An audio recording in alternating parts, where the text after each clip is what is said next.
So, you know how I said I wouldn't post digital content super often? Like 2 videos ago? Well, I'm going to do some digital studies today. These will probably be about once a month though, since I'd much rather be doing traditional art. But I thought it would be nice to show and explain how I do various kinds of studies, and I kinda need to do some studies, so 2 for 1. As you can tell, I have Sci open. I have a reference photo I grabbed from Pixabay on the left, and on the right is the canvas I'm painting. The 2 studies I'm doing are in black and white, and I'm focusing on the skin specifically. Other studies I do in the future will focus on clothing, animals, or scenery, and with varying degrees of color usage. I will also bring up the brushes and settings I'm using on the left in case any of you use Sci as well. It can be a bit hard to read when I'm switching between brushes a lot and the video is sped up, so I blew up the box a little so that you can see them better. The first brush I used at the very beginning of the video was just a simple brush. I don't know if it's the default settings because I tend to change my brush settings to fit my needs with every painting, but a couple of them remain more or less the same.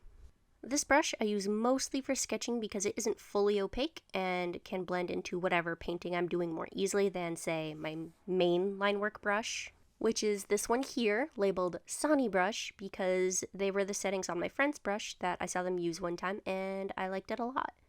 This one is more immediately opaque, and the pressure sensitivity is a lot higher. I use this for stronger highlights and darker shadows for the most part. Then a brush that I have that is in between the first two but also adds its own color and brushstroke texture is what I have aptly named Blurb. Do I remember why I named it that? No. It builds color slowly because it's using the color you have picked, as well as the color you're laying it down on top of. If you go over the same spot, more of the color you picked will show up. It's great for laying down a bunch of different colors without having to change the color of the brush all the time, but it can get muddy pretty fast. I adjust the size of the brush to account for that. And the last brush I use to blend it all together, the blur tool. This one I think I've left pretty much unchanged, though I do play around with the density and textures occasionally. But for the most part, I keep it as you see on the screen. The only problem is that it can blur away entire sections of color if your brush size is too large, or if the density is too strong, so I change the size of the brush a lot to account for how much of an area I want blended and smoothed out. It's not the most sophisticated tool, but it works. Especially when Sci doesn't have a Gaussian blur tool that can just blend the layer all at once for me. So yeah, suffice to say, these took a while. The way that I look at realism studies is different from the way I look at more exaggerated or line work heavy styles, and this applies traditionally as well as digitally, but I look first for where any hard lines are, like the left edge of the face and neck and ear. Those will be pretty much the only lines I draw and keep in the entire piece, as in they're not immediately blended out to the point they don't exist. As for filling out the rest, I look at where the light hits and what values I see. Sometimes I'll use the palette option and create a palette of the grayscale values that I see, but I wanted to do this solely by sight to train my eyes to better see them. And in order to do this, I used that blurb brush to slowly build up the lighter values. Then I would blend all the places where the value transitions were too harsh to achieve the airbrushed look that skin has. This would be much more difficult if this were in color, which is why I'm beginning with black and white. I want to work on picking precise values in lighting, which is what this type of study allows me to do. Now, I could have used the brush to map out the face, but with lighting as strong as this, I decided to go based off of sight. I was hoping it would strengthen my hand-to-eye coordination, and I mean, maybe it did, I'm not actually sure. I do my best to look at how far away each section is from each other, like the distance between the eye and the nostrils, or lips to the ear, and plop down rough ideas of the values I see there. After blending that out, I go back and forth, adding values with the blurb and Sony brushes, and then blending them out with the blur tool. I try to stick to one section at a time, but sometimes something catches my eye from another section, and I'll work on that for a bit, or at the same time as another. If there are areas that require slightly stronger lines or sharper contrasts in value, I use the Sony brush to add those in either brighter or darker than it needs to be. Then I use the blur tool in a smaller size to blend out the sides or areas that need it. And something I notice when I work on faces is that I tend to not make features wide enough. This happens in the next one too, but it's a habit I've had for a while that I'm still learning to break. For instance, the tip of the nose is super narrow. I do use the lasso tool to adjust the size, but obviously that can't be done in traditional work, so it really is something that I need to work on more closely. The same thing happened with the lips, though it's less noticeable since in this one they're pretty much entirely in the dark, and the shines are just unblended Sony Brush strokes. Now, the opposite problem happened with the ear, interestingly. The ear I painted is slightly too long, and I think I could have had deeper shadows and more detail in some parts, but ears are generally difficult for me anyway, and I'm honestly pretty proud of that ear as it is. As for the hair, I think I could have softened the eyebrows a bit more, but the brush and Sony Brush both did their job well enough. For finishing touches though, it wasn't really in the reference photo, but I used the regular brush to add in stray hairs and build up details to the hairline. I also tried to add more stray hairs around the ear, but I didn't like the way it looked, so I ended up undoing those. At the end, I realized that the reference photo had a slight brown hue to it, so I experimented a little bit to try and get the same effect. I essentially made a new layer above it and set it as a clipping mask, then used the bucket tool to make that entire layer brown, then set it as an overlay and set that opacity down to about 37. Oh, and to account for the lack of texture on the skin, I did give the entire layer itself a texture from the upper left corner. I set it to paper, scaled it down to 50, and set the size to 28. I basically just played around with it until it looked more or less like skin texture. It's still a bit too uniform, but it's better than being flat. It doesn't really matter when the step is done, I just remembered to do it near the end, but it can be applied whenever. After a few nitpicky edits, I told myself I was done and did a quick comparison. The reference photo has more than just the face, but I used up the entirety of my canvas on the face, which was the focal point anyway. The rest of the photo also was more clothing than skin, and I only wanted to work on skin for this study, so with that, I saved the file and called it done. I'll do a better comparison towards the end of the video, but for now, let's move on to black and white study number 2. So even though this is the same type of study, I go about it differently simply because this subject is actually in full light as opposed to the single spotlight like the first one. The first difference that should be immediately noticeable is that I sketch out a lot more of the general shapes. The main shapes or sections I go for are any hard edges and areas of strong shadows and highlights. Then, specifically in the face, I also sketch out certain parts in more detail. I spend a good amount of time on the eyes and nose. I do this mostly because those are the parts I really like sketching, but it also eventually makes it easier to blend in the values later on, but we'll get there. I do also try to give more shape to the hair because I want to learn how to draw and color black hair in braids, but in the end, I decide that I'll return to it later and I back out to start plopping down the rough base values. To start, I create a new layer beneath the sketch layer and make the entire thing a light gray, roughly the same value as the background in the reference photo, though it's almost the same shade as the background for Psy, which makes the borders hard to see, but I like it. Instead of starting with a midtone, because the entire layer is already a midtone, I just go ahead and start with the darkest shadows.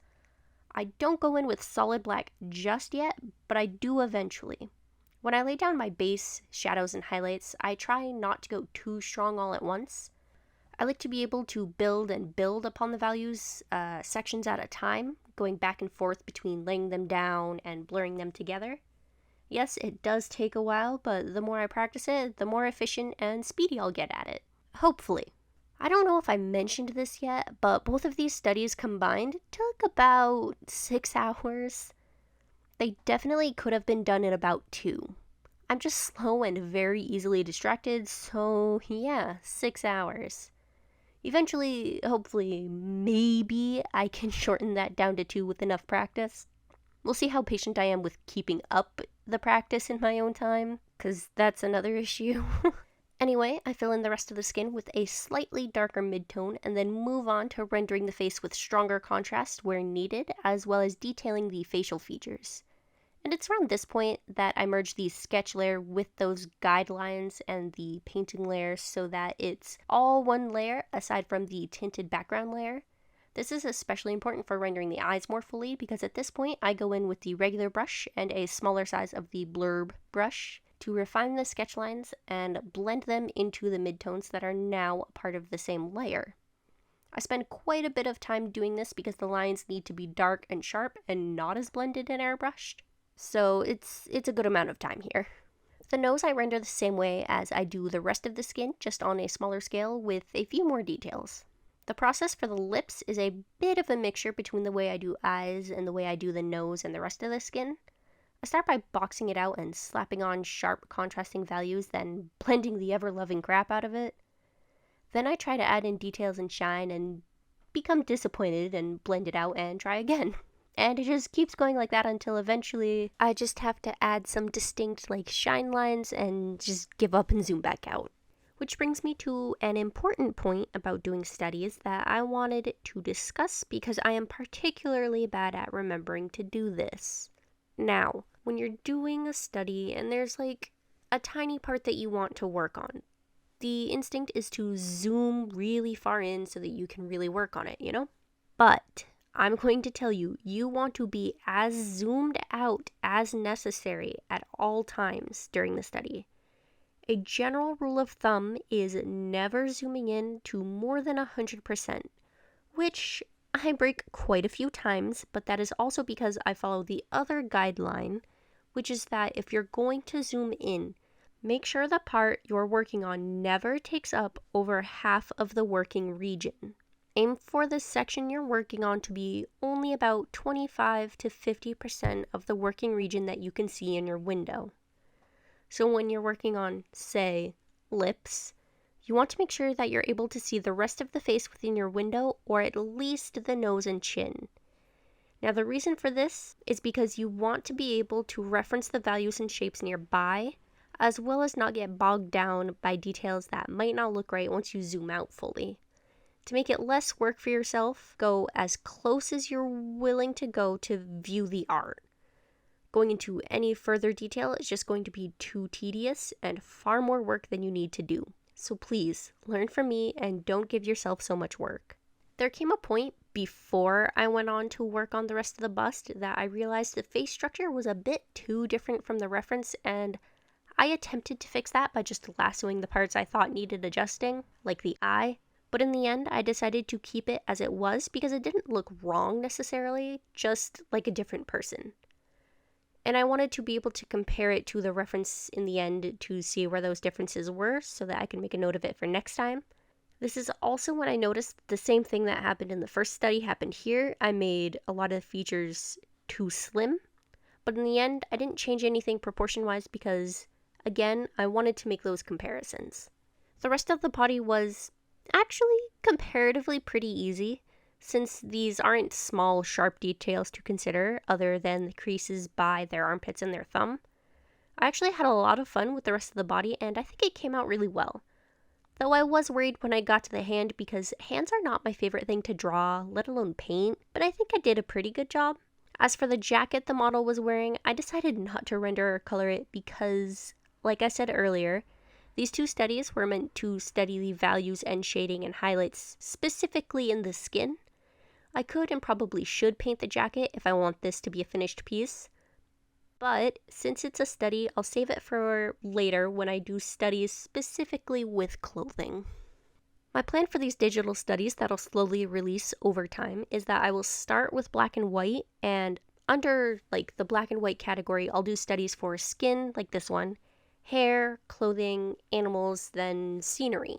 Then I'll move on to monochromatic and or single color family studies of each of those things I just listed.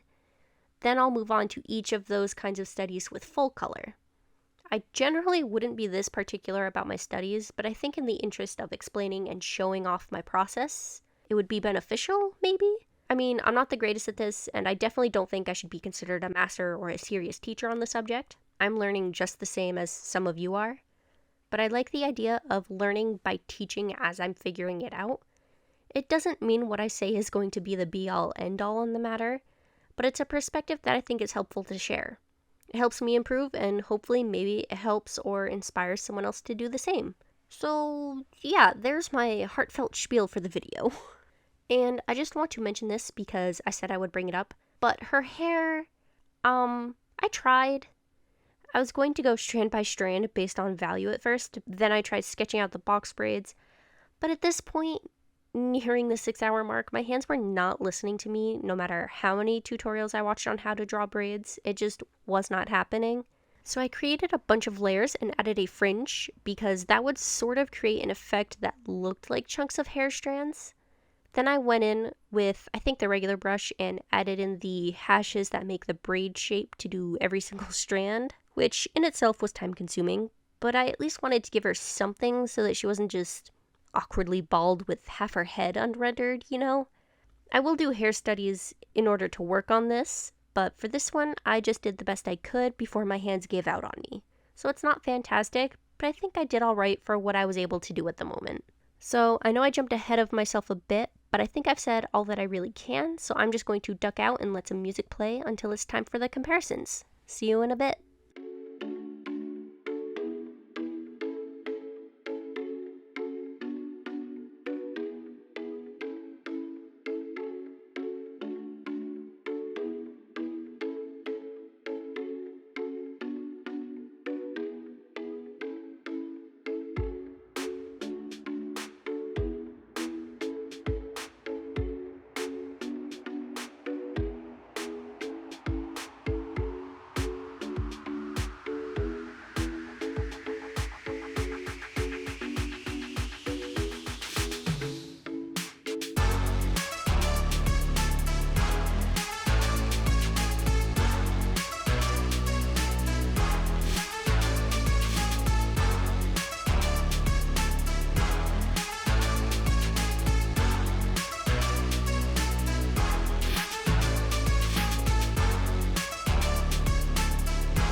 Alright, here are the comparisons of the two studies to their respective references. The first one I did, I think turned out really well. A lot better than I thought it was going to. Like, a lot better. I've never had the blur tool work so well for me. I think it's definitely a tool that's more suited to realism than it is other styles.